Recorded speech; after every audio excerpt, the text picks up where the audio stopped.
जे अल्लाह जी शरीयत खां रहनुमाई वठनि था त इन्हनि माण्हुनि जे लाइ 3 वॾियूं सज़ाऊं। त इहो अमल केॾे बि इख़लास सां केरु करे, पर ख़बरदार इहो अमल मरदूद आहे। इन करण वारे जे लाइ को बि अजर कोन्हे को। जेको बि दीन में नओं कमु कयो पियो वञे वो कॾहिं बि भलाई कोन्हे, हू सरासर गुमराही आहे। त इहो माण्हू इन अमल जे बदिले में अल्लाह जे वेझो न बल्कि वेतर परे थींदो। अल्लाह ताला सूरह माइदा जी आयत नंबर 3 में फरमाए थो, अल यौम अकमलतु लकुम दीनकुम।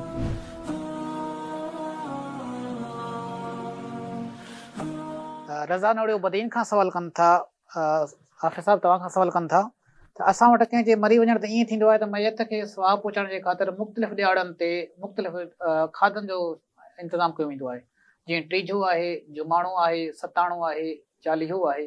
त इन जे बारे में इस्लाम जी हक़ीक़त छा आहे? इन में इहो चई सघिजे थो त वॾे ॾुख जी ॻाल्हि आहे जो असांजा मुसलमान जेके सो अल्लाह जे पाकीज़ा कलाम ऐं नबी करीम सल्लल्लाहु अलैहि वसल्लम जन जे फ़रामीन खां मुंहुं मोड़े करे महज़ पंहिंजे ख़्यालनि ऐं इरादनि जी पूॼा कनि था। जेके माण्हू दीन खे दीन सम्झनि था तो दीन छा आहे? अल्लाह ताला सूरह अराब में फरमाए, इत्तबिऊ मा उनज़िला इलैकुम मिन रब्बिकुम। तव्हां उन शइ जी पैरवी कयो जेका अल्लाह ताला आसमान तां नाज़िल कई आहे। उहो छा आहे? या क़ुरान आहे या नबी करीम सल्लल्लाहु अलैहि वसल्लम जो फ़रमान आहे। त अल्लाह जे पाकीज़ा कलाम में या नबी करीम सल्लल्लाहु अलैहि वसल्लम जन जे फ़रमान में किथे बि टीजे जो, जुमाणे जो, ॿाराहे जो, चालीहे जो को बि तस्करो मौजूदु कोन्हे।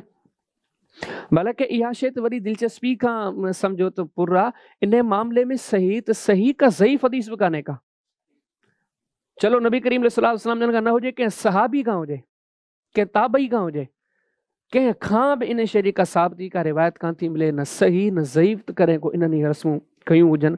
त इहे शयूं वाज़िहनि इहा शइ दीन कान्हे का। इहा शइ दीन में नई दाख़िल कई वई जंहिंखे शरीयत जी इस्तिलाह में बिदअत चयो थो वञे। जेके माण्हू अहिड़े क़िस्म जूं ॻाल्हियूं कनि था या इन अमलनि जो ज़िंदगी में इर्तिकाब कनि था, उहे पंहिंजे माम में केतिरो बि पंहिंजो पाण खे बहितर असल सम्झनि, पर उन्हनि खे खपे अल्लाह जी शरीयत खां रहनुमाई वठनि। जे अल्लाह जी शरीयत खां रहनुमाई वठनि था त इन्हनि माण्हुनि जे लाइ 3 वॾियूं सज़ाऊं आहिनि।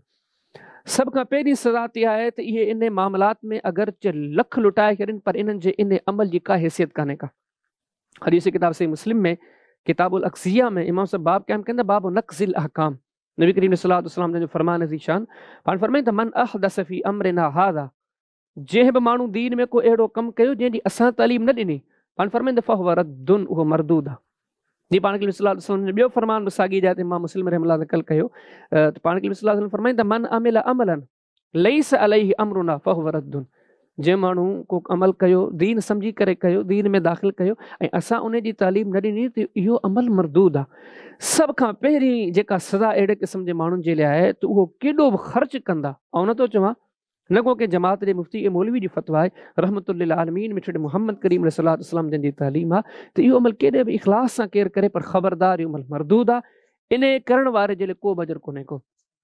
बल्कि इन खां पोइ उन जे लाइ ॿी सज़ा, हिकु त इन जो अमल अजायो, उन माण्हू जे लाइ ॿी सज़ा इहा आहे त सवाब न अज़ाब जे लाइ पंहिंजो पाण खे तयारु सम्झे। हदीस किताब सही मुस्लिम में किताबुल जुमा में हिकिड़ो बाब तख़फ़ीफ़ सलात वल ख़ुतबा, साॻी हदीस सुनन नसाई में, ॿियनि खोड़ सारे किताबनि में मौजूदु आहे। पाण खे वसल्लम फरमाईंदा कुल्लु बिदअतिन ज़लाला, जेको बि दीन में नओं कमु कयो पियो वञे उहो कॾहिं बि भलाई कोन्हे, हू सरासर गुमराही आहे। उहो कुल्लु ज़लालतिन फिन्नार, ही कंहिंजा फरमान नबी करीम सल्लल्लाहु अलैहि वसल्लम जन जा। पाण फरमाईंदा इन माण्हू खे इहो अमल जन्नत में न, इन माण्हू खे इहो अमल जहन्नम ॾे वठी वेंदो। बल्कि इहा बि वज़ाहत कई वई, इमाम अब्दुल्ला बिन अहमद पंहिंजे किताब सुन्ना में हदीस पवंदी त कुल्लु बिदअतिन ज़लाला व इन रआह नासु हसना। कॾहिं भुलिजी करे बि को मुसलमान ईअं न चवे दिन अमल खे माण्हू भलो था सम्झनि, असांजी सोसाइटी बहितर थी सम्झे, असांजो ओड़ो पाड़ो बहितर थो सम्झे। नबी करीम सल्लल्लाहु अलैहि वसल्लम रहमत मुजस्सम हिकिड़ी शइ खे केॾी वज़ाहत सां ज़िक्र कयो। पाण फरमायूं सारी दुनिया इन खे अगरि बहितर सम्झे, पर ख़बरदार इहा गुमराही आहे, इहा शइ जहन्नम ॾे वठी वेंदी। त अहिड़ी बिदात जो इर्तिकाब करण वारे माण्हुनि जे लाइ ॿी जेका वॾे खां वॾी सज़ा आहे उहा इहा आहे त इहो माण्हू इन अमल जे बदिले में अल्लाह जे वेझो न बल्कि वेतर परे थींदो, जन्नत ॾे वेझो न बल्कि जहन्नम जे वेझो थींदो। अच्छा, टीं जेका तमामु वॾी सख़्तु सज़ा आहे, अगरि को माण्हू सोच करे, जेको माण्हू अहिड़ा अमल करे थो, जेको माण्हू जेको न क़ुरान में न हदीस में अहिड़े अमलनि जो इर्तिकाब करे थो, त यादि रहे हक़ीक़त में जेकॾहिं गौर कयूं अणसीधी तरह इहो माण्हू अल्लाह जी तालीम जो मुनकिर आहे। अल्लाह ताला सूरह माइदा जी आयत नंबर 3 में फरमाए थो, अल यौम अकमलतु लकुम दीनकुम, मुसलमानो तव्हांजो दीन मुकम्मल आहे। हाणे जेको माण्हू अव्वल जे चए थो दीन मुकम्मल नबी करीम इस्लाम ॾी आहे, पोइ उन में इन टिजे जो तस्करो आहे 40 जो 12 जो कोन्हे को। अच्छा जे कोन्हे को माण्हू करे इन खे दीर तसवर कराए थो, पोइ नौज़ बिल्लाह त दीन खे नाक़िस सम्झो, इन आयत जो सिधो पिधो इनकार आहे, या शइ दीन में न हुई, असां इन खे गॾाए करे दीन खे पूरो कयो, अल्लाह ताला त दीन खे मुकम्मल कोन कयो। जे इन खां बि ॾिसो न केॾी वॾी ज़ुल्म जी ॻाल्हि आहे। अल्लाह ताला सूरह अल हाका में 29 सिपार में फरमायो वलो तकव्वल अलैना बादल अकावील लअखज़ना मिनहु बिल यमीन सुम्मा लक़तअना मिनहुल वतीन। कुरान हकीम जे सम्झो त ही सख़्त मक़ाम आहे जिते अल्लाह तबारक व तआला प्यारे हबीब अलैहिस्सलातु वस्सलाम जन जे बारे में फरमाइनि था त अगर इहा ज़ात अक़दस बि असां ॾे अहिड़ी का ॻाल्हि मनसूब करे जेका असां न चई हुजे, त असां इन ज़ात खे बि साॼे हथ खां पकड़ियूं, पकड़े करे असां इन खे ख़तमु करे छॾियूं, इन जी रग कटे छॾियूं।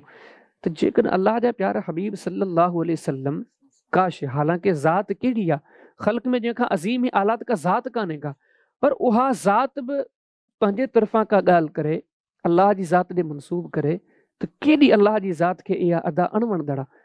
पर जेको मुसलमान हिकिड़ो टीजो करे, चालीहो करे, ॿारहो करे, तालीम न क़ुरान में न हदीस में, ऐं इन पंहिंजे हथ रादू अमल खे रब ॾे मनसूब करे, तव्हां मूंखे ॿुधायो उहो इन लफ़्ज़नि ते गौर करे त उहो इन नेकी जी सूरत में केॾो गुनाह पियो कमाए।